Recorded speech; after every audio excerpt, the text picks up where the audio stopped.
Hey everyone, welcome back. It's Lucid, and I'm once again joined by Sai. This is Sai, and I'm once again joining the ever-prepared Lucid. Yeah, I wasn't prepared with the cool accolade for you this time, but okay. So It's been a pretty long hiatus between the last time we recorded. I think about 2 weeks now. So we do have a bit of catching up to do. yeah, the players have really been steaming along too. We got pretty close to having to like slow down, pump the brakes on the uploads, and they've been just hammering out turns, which is awesome. Yeah, especially for how late in the game it is. Yeah, and it's kind of interesting. It bears mentioning kind of when we're talking about what the previous episode was to catch you guys up. But like a lot of times when players get themselves in like a checkmate situation, like Tienchi's been doing great, but they're kind of boned now. um, so a lot of times when they get themselves in a checkmate situation, it's easy to see players start like really dragging their feet. But Or they even haven't just been. yeah, or even I was going to say putting in less effort into their turns now that there's no longer a chance to victory. But Tienchi is still coming up with cool stuff that they're doing and still trying to find ways that they can claw their way back into the game by doing enough damage or putting up enough of a barrier in order to actually push people out. And you can Right. actually see at the bottom there just what Tienchi has cooked up. And that's also something that they had mentioned to us in their message for what they were planning on doing in order to dull the offensive against them. And given the massive mage stacks that Pangaea in particular is moving around, this should actually be very effective in quelling the ability of their opponents to effectively push into their territory. Yeah. Tienchi, as you're saying, does put up vengeful water. And yeah, there's just it's going to be every time it procs, it's going to be a guaranteed kill on a Centaur Sage.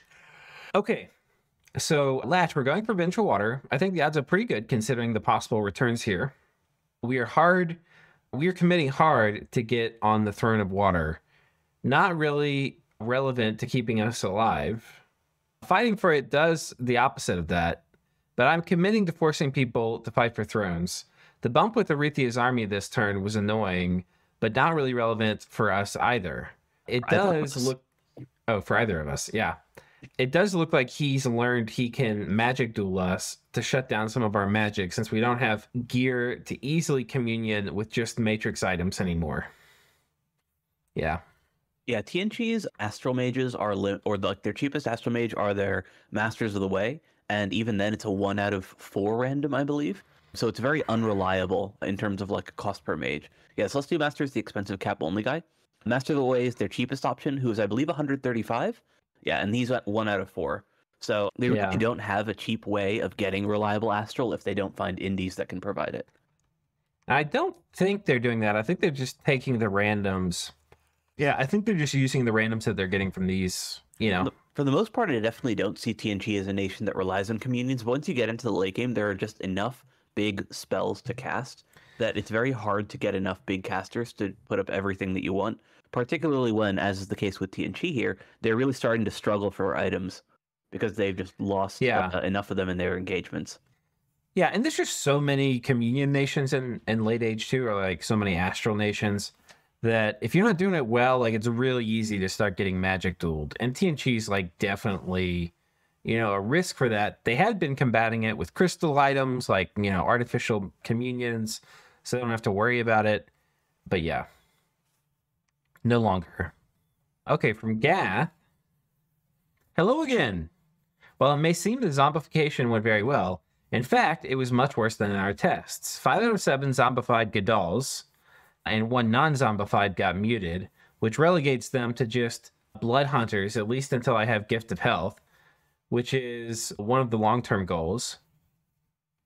Mute's a very common affliction when you damage with cold, as I observed, but 6 out of 8 is a lot. Still, none died or got feeble-minded. And the upkeep was reduced by more than 300, which is a good thing.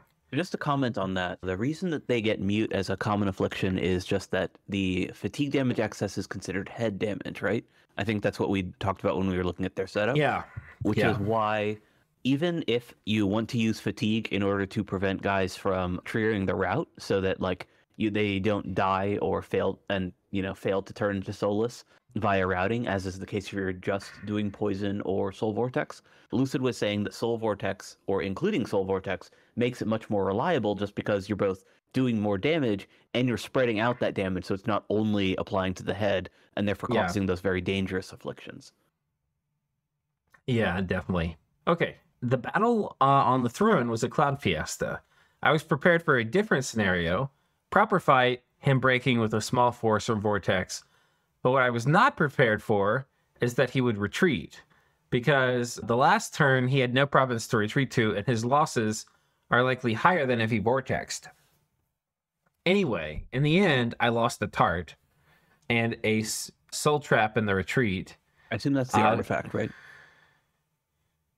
Oh, yeah, that must be what that is. Artemum's Soul Trap or whatever it is. Yeah. Yeah.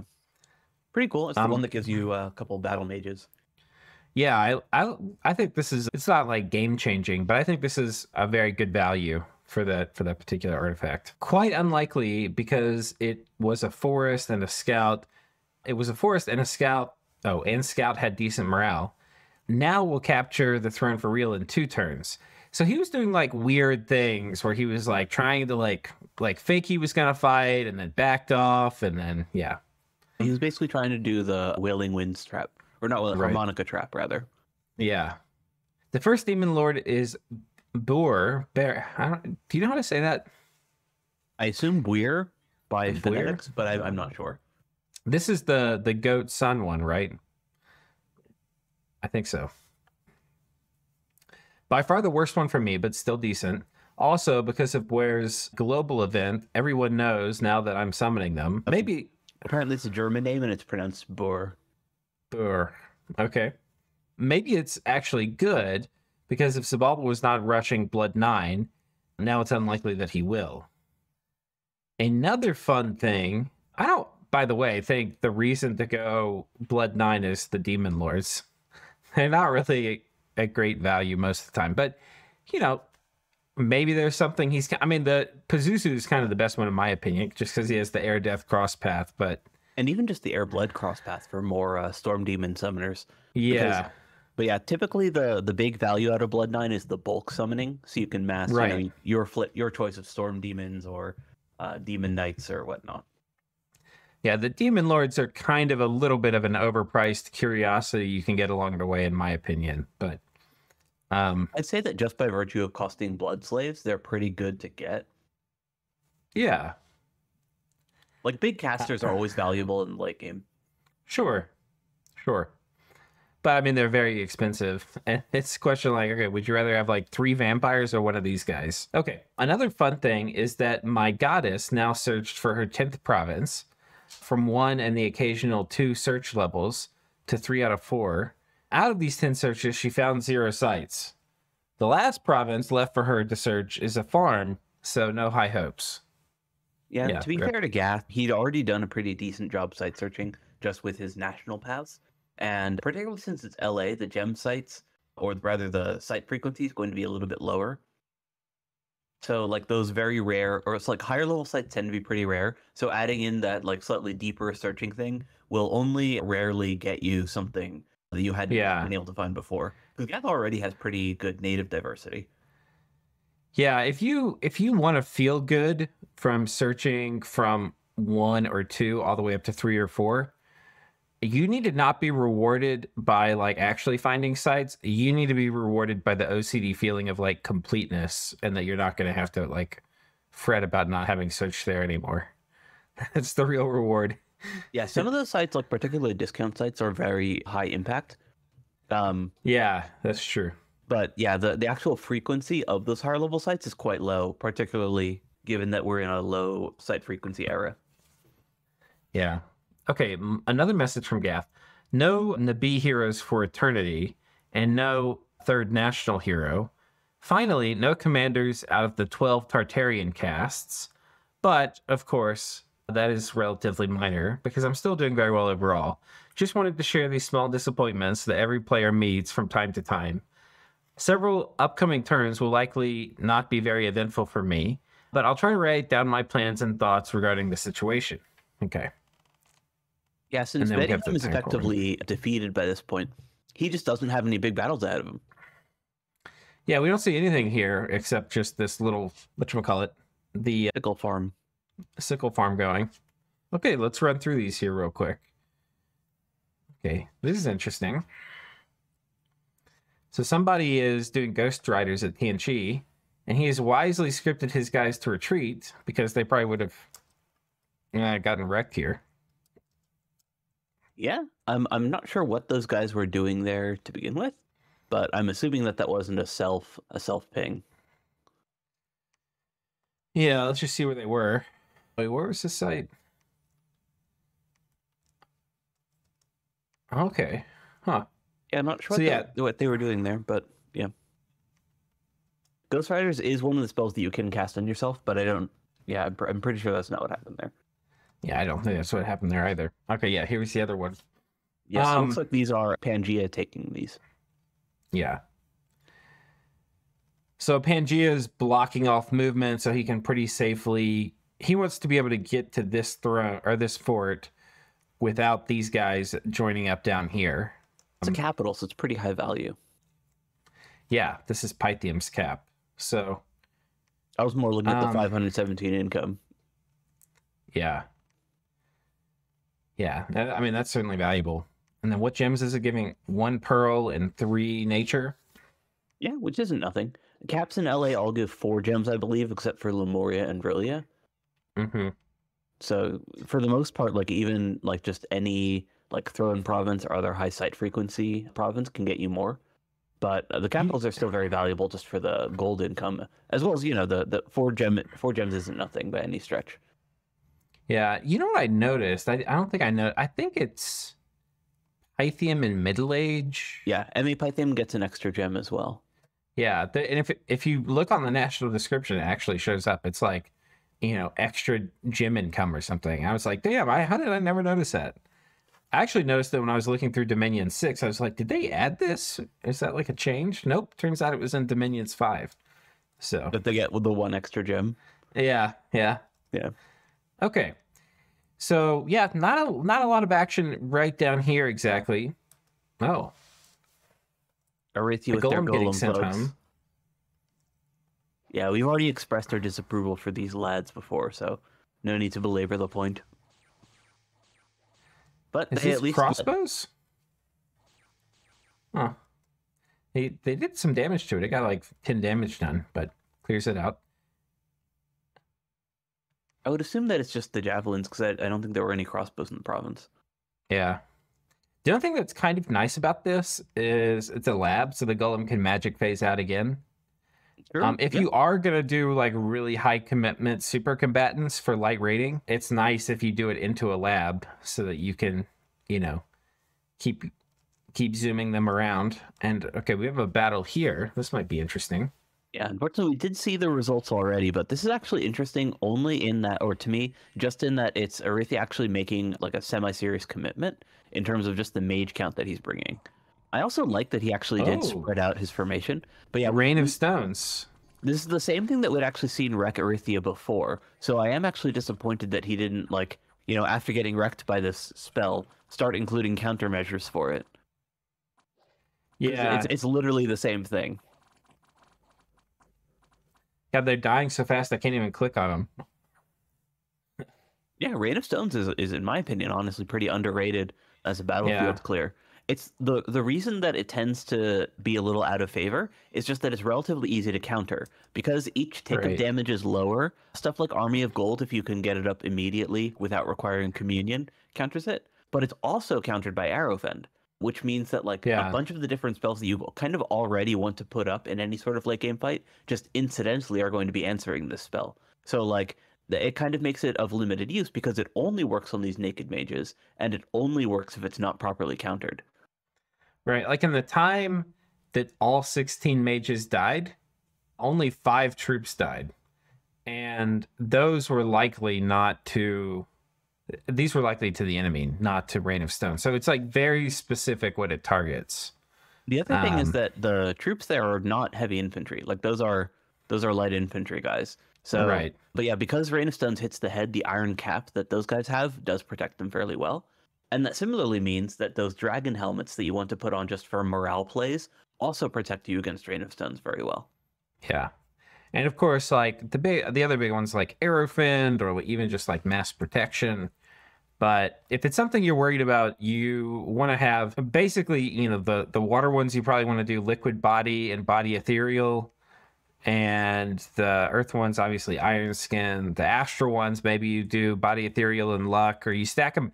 The other thing is if you stack these guys in a tile, you can get a lot more value out of one turn of buffing because you can apply like luck and twist fate and body ethereal all to the same guy. And Iron Warriors, and Yeah. So yeah, I mean but it's an expensive price to pay, especially if there's like, maybe there's summoning elementals. But even then, it's really nice having ethereal on you if you're getting like air elementals cast on you. So yeah. Yeah. Well, I would say that this is just an expensive lesson. This is one that Arithi has already learned, and something that he really should be countering by this point. Yeah. That's pretty fair. It's kind of cool. Get a pan rating squad here. I know these squads like this are near and dear to your heart. Yeah, I think that a stack of mages, like two guys together, are better in most cases than like any sort of like heavy thugging.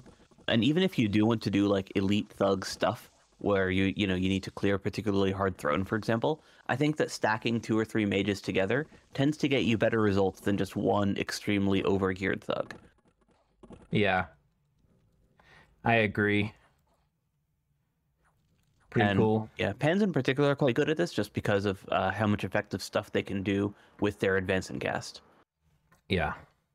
They did a bunch of different things. It's actually worth, a lot of times we shit talk I wouldn't say me especially, but me included, shit talk the casting AI. But once they're off script on advance and cast, there's so many different things that they cast here.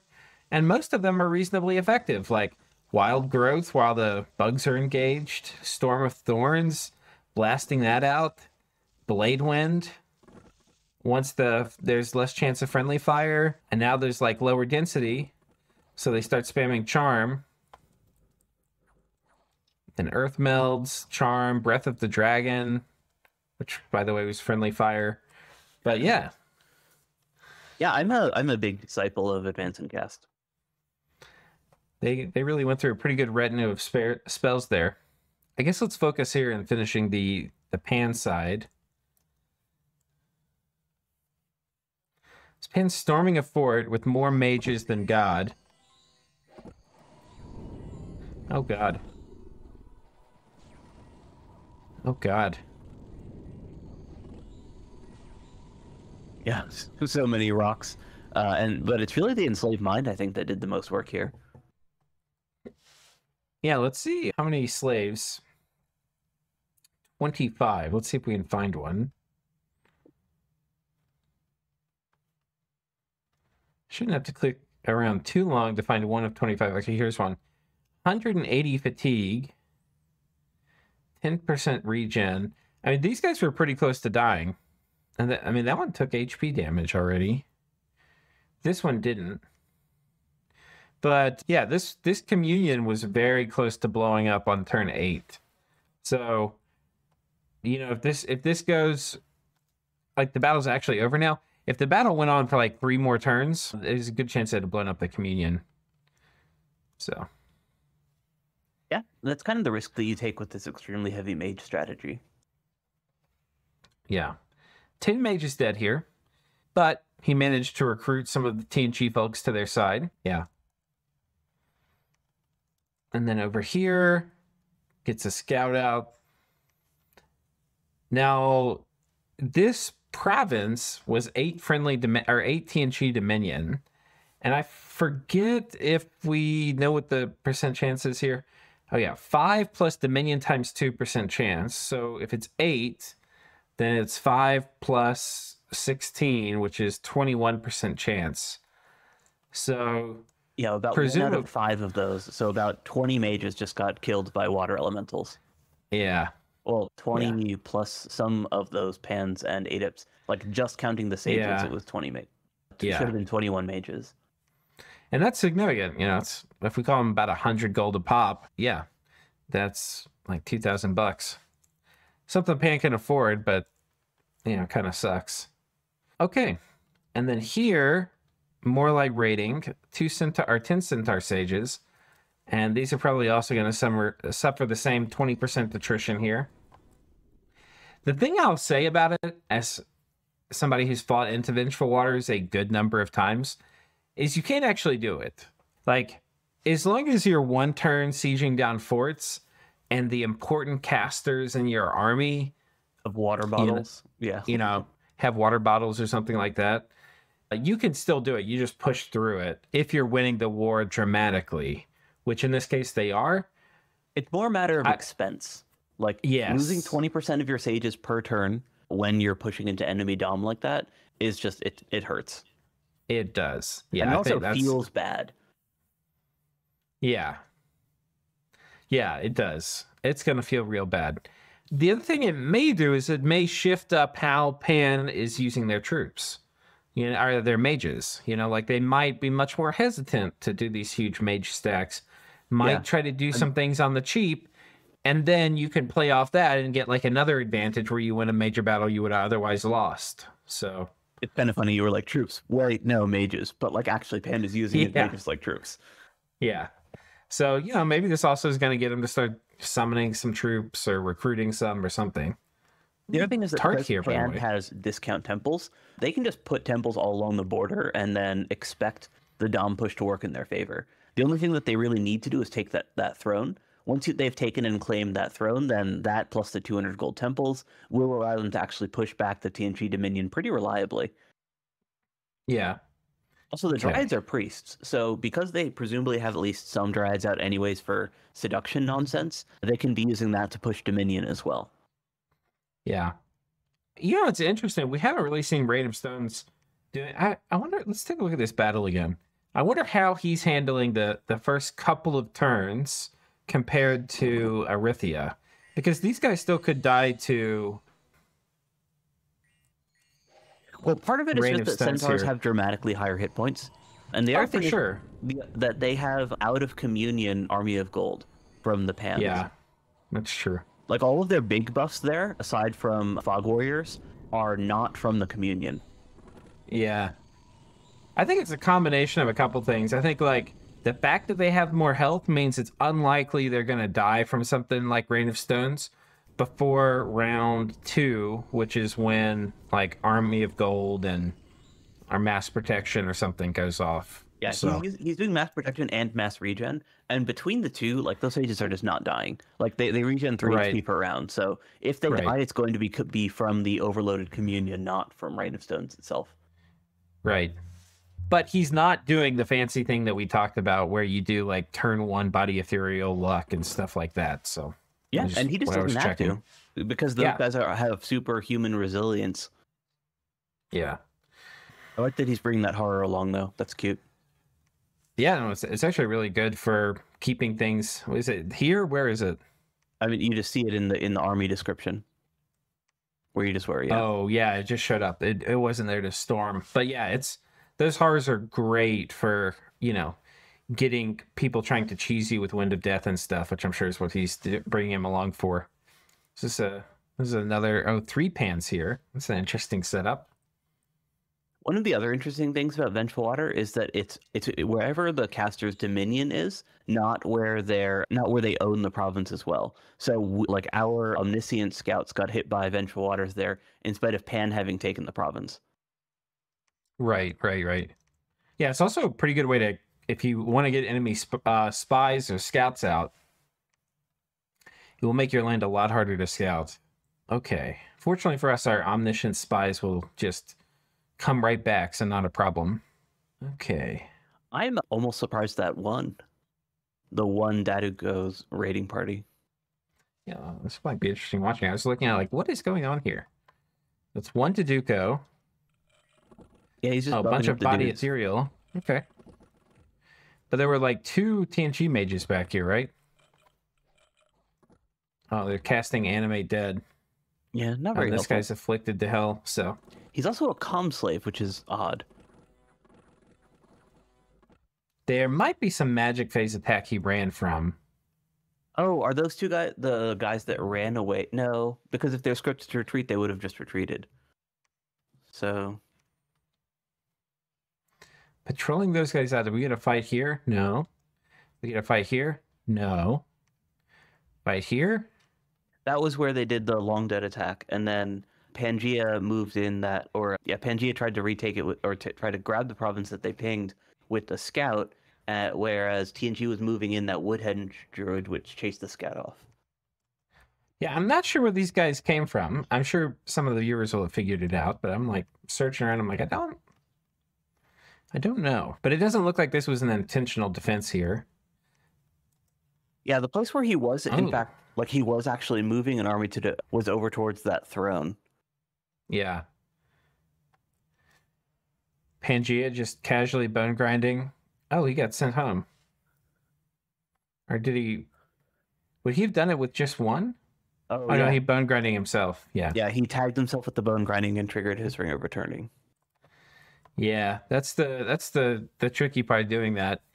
There's not really great ways to stop it if you're sending him in solo, because there's normally what you would want to do is put an item on him that gave him ethereal. You could maybe put on like a Twist Fate amulet, but that has to be put on a turn ahead of time. You could also send him with like a golem or somebody that's going to put body ethereal on him. But yeah. Yeah, the Ring of Returning just doesn't combo well with this particular style of battlefield clear, where you're trying to get off multiple casts. Yeah. So nothing bad happened there for Tienchi, except, you know, he did get probably some afflictions. Okay, here we go. And then Tienchi coming in to fight Arithia, who was making a play at the Throne of Water. And this is we get ourselves a cool battle on both sides. Yeah. Yeah. Yeah, this is high commitment. So popcorn out. All right, these guys landing in the back. Yeah, so I assume that they were set to attack rear, and also that Tienchi knew that they were set to attack rear. So he actually had a rear guard squad there, which actually worked. And then you can see the life after death that Arithia put up, actually triggering on some of those Draconians, and you saw that them turn into that like Jotun Soulless. And Tienchi's got their stuff that have landed all in the backline here, and it's lasted longer than the Arithia stuff and the Tienchi backline. Yeah, both sides did mass flight from the looks of things. Right, with an attack rear kind of flank. But it looks like a little yikes for... I don't think Tienchi's winning this. Like, there's some Skelly spam. They still have some Ancestor Vessels over here. Tienchi's decidedly ahead. They've actually already cleared out most of Arithia's Mage Corps. Oh, have they? Yeah, the Flying Cubes did a ton of work. Okay. Blood Rain, Darkness. But I've just been watching, they've been stealing a lot of these Ancestor Vessels over here. That's why I kind of assumed the fight would go their way, maybe. I mean, look at how many Arithia mages are left on the battlefield. There's like 4 or 5. Most of them have already run off. Oh, it looks like Wailing Winds is what really did work. Oh, man. Yeah, I was just looking at the cube squishing guys, but yeah, the Wailing Winds Blood Rain combination, it probably actually decided it much more heavily. Look at all this retreating. Holy shit. So many. Yeah, and what's fun is that the guys that died, because they were already retreating, even though they get that like life after death solace, because they were already routing, they started to melt right away. Yeah. So I think you're right. I think that Wailing Winds swung this battle. What was this? Blood Rain. Ooh, yeah. So that's why that was so decisive. Okay, so the Tienchi play, the reason they did this attack rear, which actually was kind of risky, because like I was thinking the mages that were there were mostly kind of sticking around. The reason that was risky was that, you know, these mages were going to enslave mind and like take all these guys that were like, get your valuable sacreds all right in the back. But with Blood Rain and Wailing Winds, he's basically counting on the whole Mage Corps running, which is exactly what did happen. So yeah, so the attack rear guys were more to kill retreating guys rather than just to, like, you know, actually disrupt and win the fight on their own. And you can kind of tell that they actually did do that very successfully, because typically when you run like a Wailing Wind Blood Rain type play, most of the enemy Mage Corps escapes, whereas he killed, I would say, about half of them. I mean, more than half if you count the Immortals that stuck around. Yeah. And I think it would have gone better. I think what actually ended up happening, these guys over here stayed. They never joined their brethren in the back. And I think what happened is the weird scripting thing. So these guys were on holding attack rear. I think these guys latched on with their targeting to these dudes. And so when these guys die, they're going to switch into archer mode. And so they're going to sit here and shoot.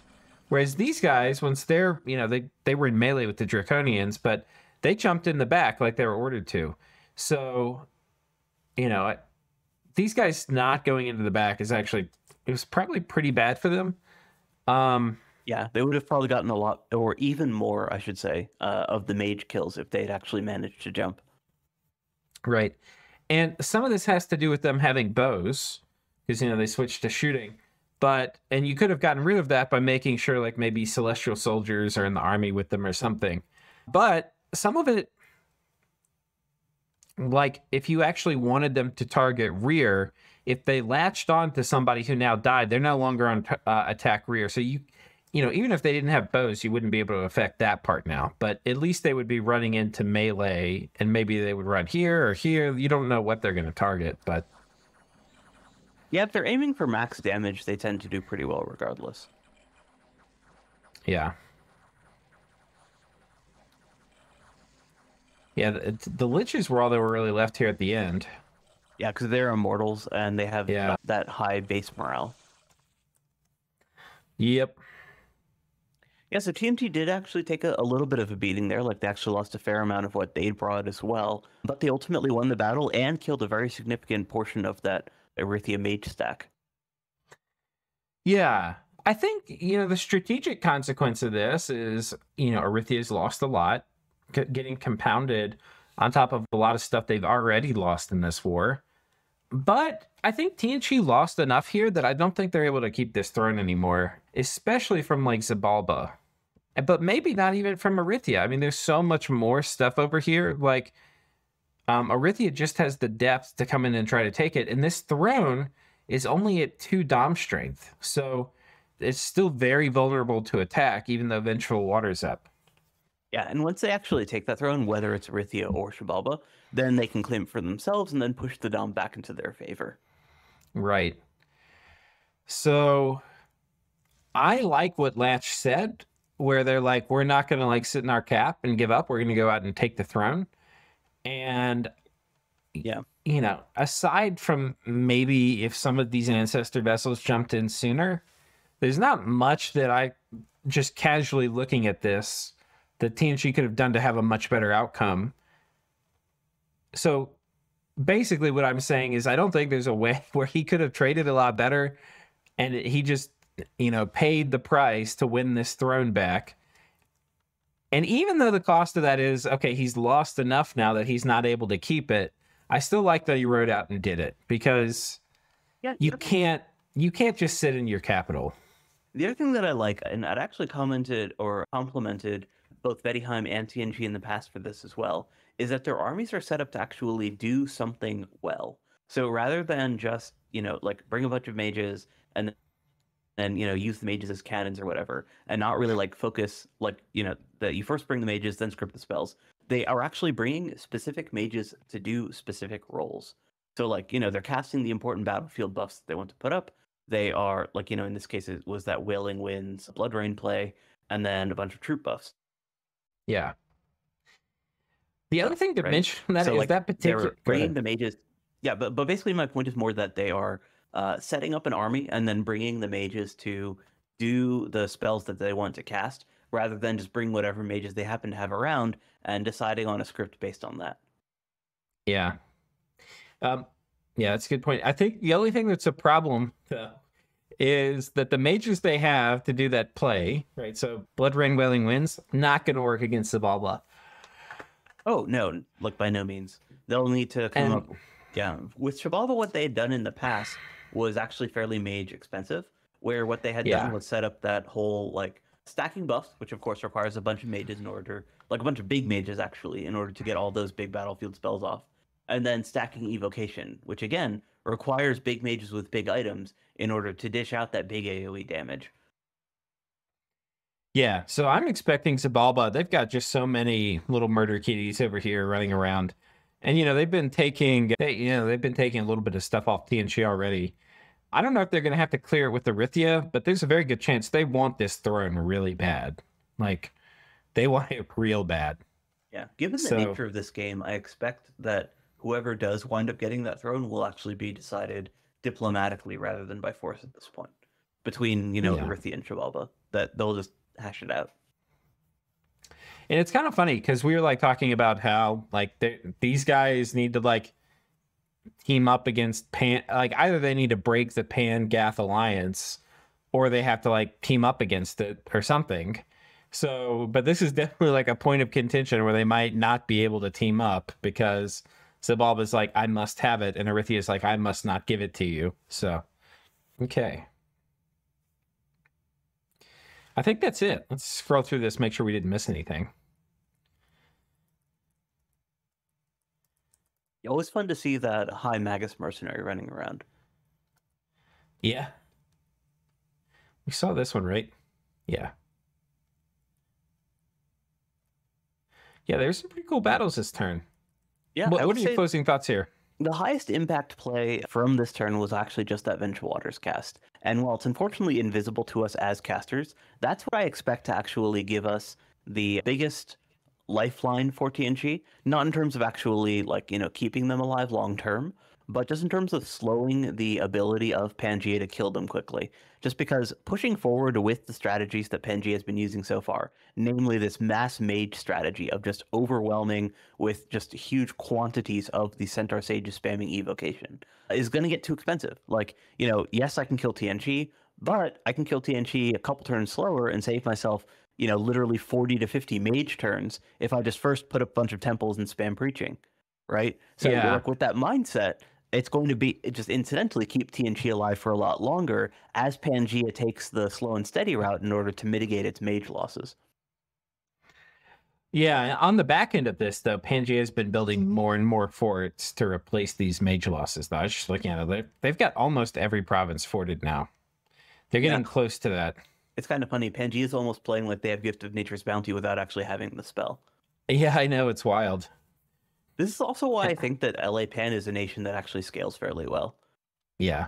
It's kind of funny. Like towards the beginning of this tournament, we'd kind of said that they need a late game plan, but LA Pan just like natively from the strength of these sages is going to scale well just in terms of the firepower that they're bringing.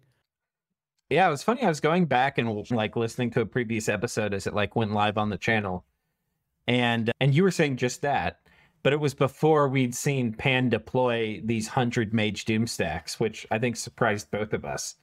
But it was still very prescient of you to be talking about how these guys really are the reason they scale well. So yeah, I mean, I have played it. I love this nation. Yeah. It's one of those nations that works well, kind of regardless of what build you take, just because the sages are somewhat scales agnostic. But yeah, it's something that gives them this sort of weird gold-based late game scaling. But the lack of blood means that they kind of need to work hard in order to find a secondary economy as we get into the whole battlefield clear stage of the game. Yeah, I think my summary here for the end is that I think with Venture Waters going up, it's going to be a slower ride for Tienchi dying. And it's also possible, like Agartha, they could be like surviving for a long period of time if there's a diplomatic shift up. Like with Vengeful Waters up, if it becomes convenient for people to just leave Tienchi alone, they could potentially survive to the end of the game. Whether that happens or not, I have no idea. But the only reason that I don't foresee that happening is that the people killing them are Pangaea and Gath, who explicitly don't want a diplomatic changeup. Like the only reason that they would back off of Tienchi is if they're moving on to someone else like Arithia. Well, Gath is pretty much done. There's not, I mean, they could go for this throne maybe, but there's not a lot of work left for them to do. And I'm not sure if people are going to want Gath getting another throne. Yeah, I guess I was more referring to the organizers. But yeah, the people actually doing the killing of Tienchi at this point are Pangaea and then the two lessly allied nations. Well, it's basically everybody left in the game has been involved in this, which is one of the reasons it sucks if you're Tienchi, because that's like the most stable kind of coalition is one where everybody left on the map is involved, because then there's nobody to like do that diplomatic shift. You know, backstab them, yeah. But it could be, contention over a throne or somebody has a wild idea that it's their timing and they just start going really aggressive on one or two players, and you know. But yeah, I think you're right. There's a good chance that that doesn't happen just because it seems very stable at the moment. But if that happens, then we're in for like probably like 5 or 6 reasonably slow turns at least, while they try to dom push and get this Tienchi Dominion out so they can finish Tienchi off. That's my expectation as well, is that Tienchi is not in any hurry.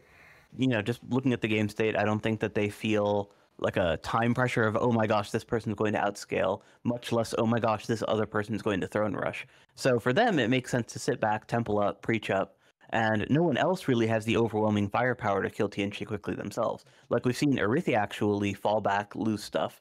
Tienchi has personally beaten Xibalba's stacks before, so they're not exactly going to be gung-ho to, land an army that might throw away their blood summons, particularly given how much of a population hit they've already taken from their persistent blood hunting.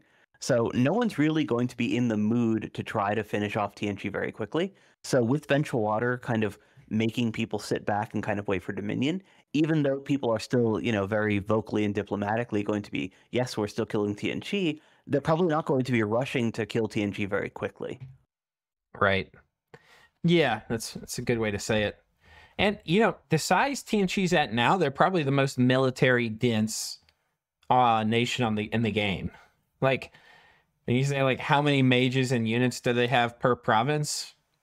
Tienchi's probably right up there at the moment. Like, province wise, very low. Right? Army wise, pretty low, but not nearly as low as they are per province. So yeah, they're pretty middle of the tier, particularly given that most of the people at the high end, the Xibalba and Gath, their numbers are inflated from their blood patrollers. Yeah. The other thing that's kind of interesting is, like, normally I would be smacking Tienchi on the wrist, like, smacking their wrist for not writing out more and like getting this army graph down lower before like basically the position's lost. But the thing is, like, their armies just won't do anything against these pan stacks, which is what they've been losing most of their ground to. And they've been able to hold off Arithia, pretty well regardless. They invited Xibalba to vulture them. So it's like, I don't really know what I'm wanting them to do with their army. Yeah, no, I actually, look, out of all the criticisms that you might levy against Tienchi, not riding out is not one of them. They have definitely still been putting out armies and taking fights that they think they can win. Like, they're not throwing away their troops. They're, trying to find intelligent battles where they can actually reasonably inflict serious damage. So I think they've been using their armies just fine. Yeah, I think so too. But I'm saying normally you wouldn't want to keep this many troops like behind in your forts, while you're losing your position. You want them riding out. But I think in this case, like, especially against Pan, like, they just can't do anything. Like, they just get blown up by meteors. So, okay. So I think that's it. I think that's turn 72. All right. We'll see you guys next time. Cheers.